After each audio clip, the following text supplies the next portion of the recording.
what you feel is the difference between a liberal and a progressive, because frequently they try to make liberal sound like it's progressive, and I don't know. Look, you know, I'd like to be able to sort out the difference between Democrats and Republicans.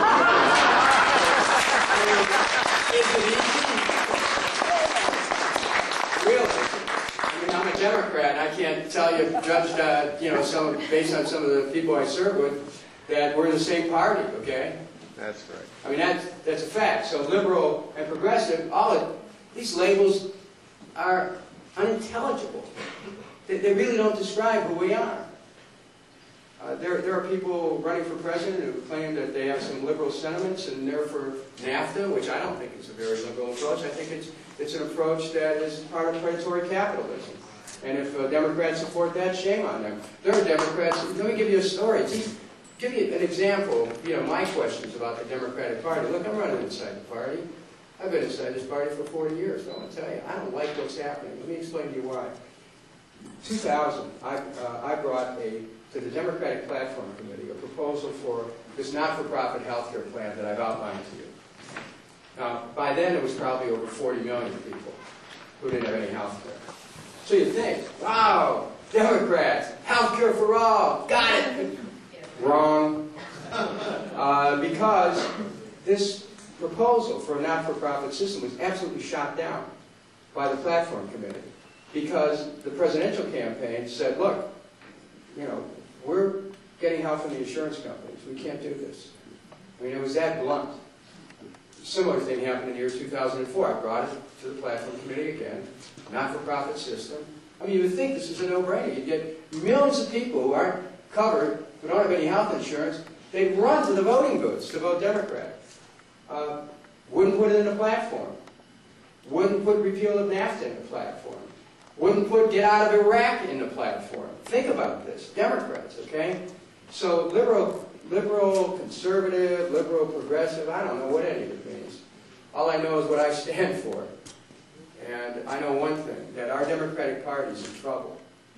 Because we have candidates who have stood for war and more war. We stand with the oil companies and letting them get away with these huge profits. We stand with the hedge funds, which, you know, are crushing small investors right now, and cause this housing bubble to be capitalized, and at the same time wash out millions of American homeowners who have stood with the insurance companies, the pharmaceutical companies. I just see that politics ought to be about addressing people's practical aspirations.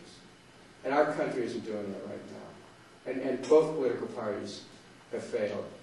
And, you know, during the political campaigns, you know, Democrats, this is real interesting, watch for this. They'll attack Republicans. Then when you want to start asking questions about what do you stand for, you don't want to get into that discussion. It just wants to be, oh, those Republicans. Well, really? Well, tell me what you stand for. See, my nomination is a Democratic nominee. I'm talking about a whole different approach that we ought to take with our country. And so I'm really giving people a real choice about the direction they want America to take. And it's one, jobs for all, health care for all, education for all, protect the environment, peace. I mean, these are all things that aren't complicated. But political parties have trouble organizing around those principles because of the money that's being put into the system by these interest groups. Now, the reason why I can do this and the other candidates can't, I came through the system in a totally different way. Knocking on doors. You know, I just came through city council that way, clerk of courts, mayor, state senator, knocking on doors, congressman. So I'm not tied to the same political calculus that other candidates are. Because I mean, not only can I be bought, I mean, I can't be rented, okay? Yes. Paula Friedman, Bergen County Central Trades and Labor Council retiree chair. Our biggest project now is to get 676 universal single payer onto the floor of Congress. I would like to ask you, and first of all, I'm so grateful Wolf Blitzer is not here to shut us both up. I would like to ask you if we could possibly use the same tactic that you used for 333, I believe, the impeachment, for 676 to force it onto the floor? Well, what you could use, first of all, 676 is the single-payer bill that John Conyers and I co-authored, that is now supported by 83 members of Congress. And the American people, by and large, support this not-for-profit system. The way that you could get that bill on the floor is that members of Congress would have to sign a discharge petition to force it to the floor for a vote. Now, the House leadership, keep this in mind, this isn't Republican leadership, now it's a Democratic leadership.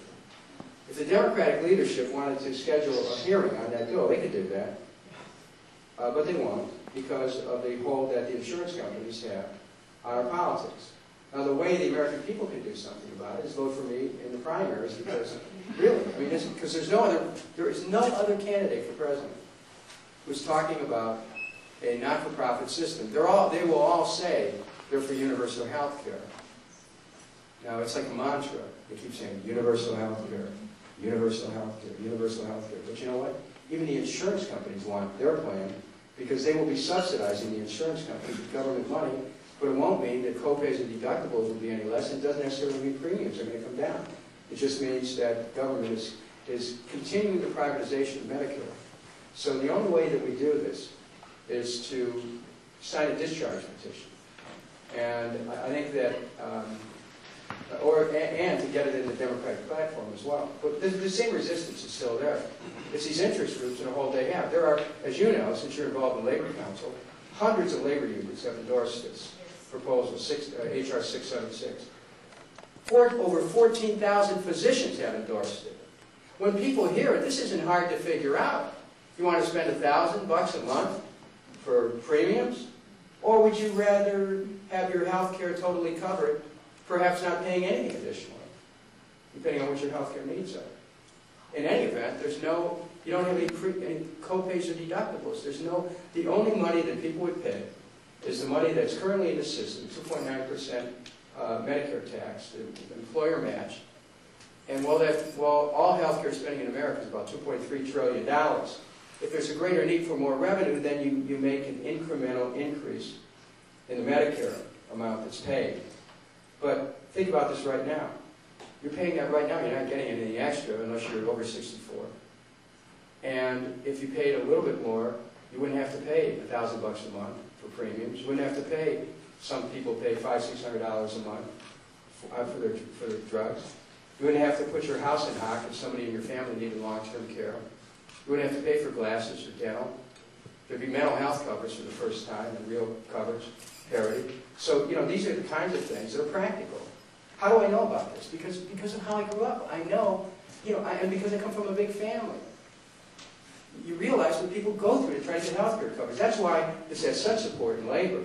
But we have to make sure that Congress is pushed. So call your member of Congress. Make sure they're on the bill. But in addition to that, if we can get to 100, I think that might be the point at which I take a discharge petition to the floor and try to force the issue. So, that could happen. But I can't do it exactly the way I brought the impeachment bill, because I did that under a privileged resolution that really related to Congress's position as a co-equal branch of government, addressing an issue relating to the House and insisting that the Constitution be followed. It's more of a constitutional type question.